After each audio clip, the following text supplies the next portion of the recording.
Hi, Mark. I'm 10. My number is 10. And Curzan, what makes the world real? And I'm sophomore. I need to start by telling you a little bit about my social life, which I know may not seem relevant, but it is. When people meet me at parties and they find out that I'm an English professor who specializes in language, they generally have one of two reactions. One set of people look frightened. They often say something like, "Oh, I better be careful what I say. I'm sure you'll hear every mistake I make." And then they stop talking, and they wait for me to go away and talk to someone else. The other set of people, their eyes light up, and they say, "You're just the person I want to talk to." And then they tell me about whatever it is like that the thing is going wrong with the English language. A couple of weeks ago, I was at a dinner party, and the man to my right started telling me about all the ways that the internet is discarding the English language. He brought up Facebook, and he said, "To defriend? I mean, is that even a real word?" I want to pause on that question. What made a word real? My dinner companion and I both know what the verb defriend means. So when does a new word like defriend become real? Who has the authority to make those kind of official decisions about words? Anyway, those are the questions I want to talk about today. I think most people, when they say the word isn't real, what they mean is, it doesn't appear in a standard dictionary. That, of course, raises a host of other questions, including who writes dictionaries. Before I go any further, let me clarify my role in all of this. I do not write dictionaries. I do, however, collect new words much the way dictionary editors do. And the great thing about being a historian of the English language is that I get to call this research. When I teach the history of the English language, I require that students teach me 2 new slang words before I will begin class. Over the years, I have learned some great new slang this way, including hangry, which is when you are cranky or angry because you're hungry, and adorkable, which is when you are adorable in kind of a dorky way. Clearly, terrific words that fill important gaps in the English language. But how real are they if we use them primarily as slang and they don't yet appear in a dictionary? With that, let's turn to dictionaries. I'm going to do this as a show of hands. How many of you still regularly refer to a dictionary, either print or online? Okay, so that looks like most of you. Now a second question again, a show of hands. How many of you have ever looked to see who added the dictionary you are using? Okay, many fewer. At some level, we know that there are human hands behind dictionaries. We are really not sure who those hands belong to. I'm actually fascinated by this. Even the most critical people out there tend not to be very critical about dictionaries. Now, not distinguish among them, and not asking a whole lot of questions about who added them. Just think about the phrase, "look it up in the dictionary," which suggests that all dictionaries are exactly the same. Consider the library here on campus, where you go into the reading room, and there is a large abridged dictionary up on a pedestal in this place of honor and respect, writing open so we can go stand before it gets to answers. Now, don't get me wrong. Dictionaries are fantastic research, but they are human and they are not timeless. I'm struck as a teacher that we tell students to critically question every text they read, every website they visit, except dictionaries, which we tend to treat as authority, as if they came from nowhere to give us answers about what words really mean. Here's the thing, if you ask dictionary editors, what they'll tell you is that they're just trying to keep up with us as we change the language. They're watching what we say and what we write and trying to figure out what's going to stick and what's not going to stick. They have to gamble, because they want to appear cutting edge and catch the word that are going to make it, such as LOL. But they don't want to appear fetish and include the words that are going to make it. And I think a word that they are watching right now is YOLO. YOLO. You only live once. Now I get to hang out with dictionary editors, and you might be surprised by one of the places where we hang out. Every January, we go to the American Dialect Society annual meeting, where, among other things, we vote on the word of the year. There are about 200 or 300 people who come, some of the best-known linguists in the United States. To give you a sense of the flavor of the meeting, it occurs right before happy hour. Anyone who comes can vote. The most important rule is that you can vote with only one hand. In the past, some of the winners have been tweeted in 2009 and hashtag in 2012. Chat was the word of the year in the year 2000 because we know what a word chat was before 2000, and WMD in 2002. Now we have other categories in which we vote too, and my favorite category is most creative word of the year. Past winners in the category have included recombobulation area, which is the Milwaukee Airport after security, where you can recombobulate. You can put your belt back on, put your computer back in your bag, and then my all-time favorite word as this vote, which is multi-slacking. And multi-slacking is the act of have multiple windows up on your screen so it looks like you're working when you're actually grooving around on the web. With all of these words stick? Absolutely not.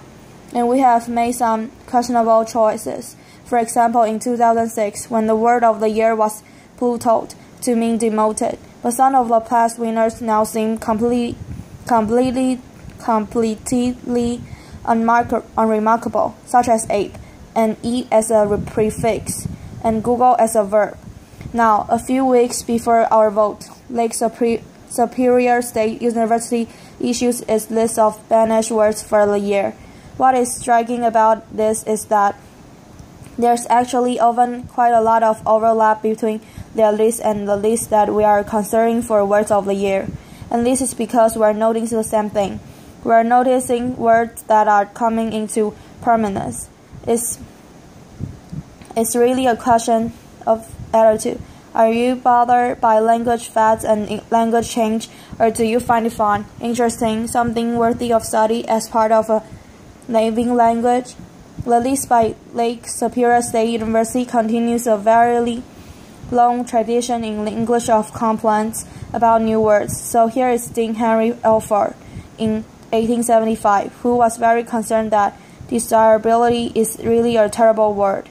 In 1760, Benjamin Franklin wrote a letter to David Hume giving up the word colonize as bad.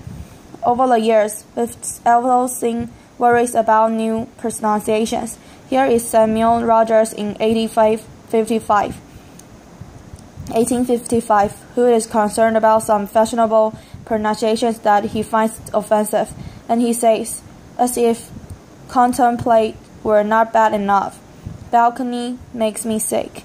The word is borrowing from Italian and it was pronounced balcony. These complaints now strike us as quaint, if not downright adorable. But here's the thing, we still get quite worked up about language change. I have an entire file in my office of newspapers articles which express concern about illegitimate words that should not have been included in the dictionary, including LOL, when it got into the Oxford English Dictionary, and different when it got into the Oxford American Dictionary. I'd also have articles expressing concern about invite as a noun, impact as a verb, because only thief can be impacted, and incentivize is described as boorish, bureaucratic, misspeak. Now, it's not the dictionary editors ignore this kind of attitudes about language. They try to provide us some guidance about words that are considered slang or informal or offensive. often through usage labels, but they are in something of a bind, because they are trying to describe what we do, and they know what we often go to dictionaries to get information about how we should use a word well or appropriately. In response, the American Heritage dictionaries include usage notes. Usage notes tend to occur with words that are troublesome in one way, and one of the ways that they can be troublesome is that they are changing meaning. Now, usage notes involve very human decisions, and I think as dictionary users, we're often not as aware of those human decisions as we should be.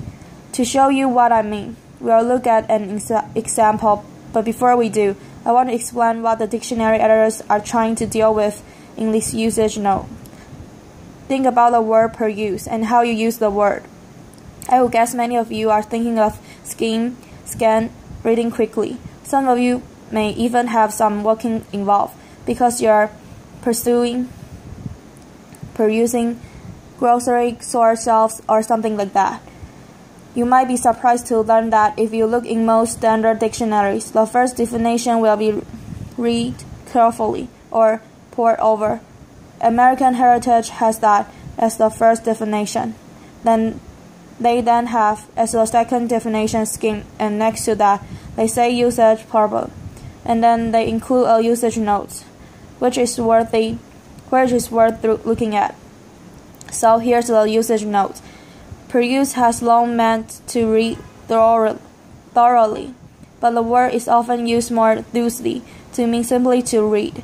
Further extension of the word to mean to glance over, skim, has traditionally been considered an error, but our ballot research suggests that it is becoming somewhat more acceptable. When asked about the sentence, I only had a moment to pursue the manual quickly. 66% of the usage panel found it unacceptable in 1988, 58% in 1999, and 48% in 2011. The usage panel, then trusted body of language authorities, who is getting more lenient about this. Now, what I hope you're thinking right now is, wait, who's on the usage panel, and what should I do with their pronouncement? If you look in the front matter of American Heritage dictionaries, you can actually find the names of the people on the usage panel. But who looks at the front matter of dictionaries? There are about 200 people on the usage panel. They include academics, journalists, creative writers. There are Supreme Court justices on it, and a few linguists. As of 2005, the list includes me. Here's what we can do for you. We can give you a sense of the range of opinions about context usage. That is and should be the extent of our authority. We are not a language academic. About once a year, I get a ballot that asks me about whether new uses, new pronunciations, new meanings are acceptable. Now, here's what I do to fill out the ballot. I listen to what other people are saying and writing. I do not listen to my own likes and dislikes about the English language.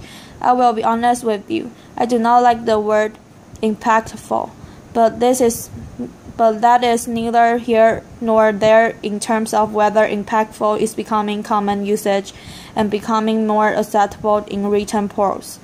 So to be responsible, what I do is go look at usage, which often involves going to look at online databases such as Google Books. Well, if you look for impactful in Google Books, here is what you find.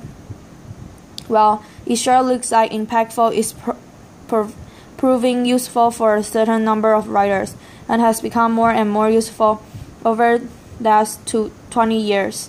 Now, there are going to be changes that all of us don't like in language. There are going to be changes where you think, really, does the language have to change that way? What I'm saying is, we should be less quick to decide that the change is terrible. We should be less quick to impose our likes and dislikes about words on other people, and we should be entirely reluctant to think that the English language is in trouble. It's not. It is rich and vibrant and filled with the creativity of the speakers who speak it. In retrospect, we think it's fascinating that the word nice used to mean silly, and that the word decimate used to mean to kill one in every 10. We think that Ben Franklin was being silly to worry about notice as a verb. Well, you know that what?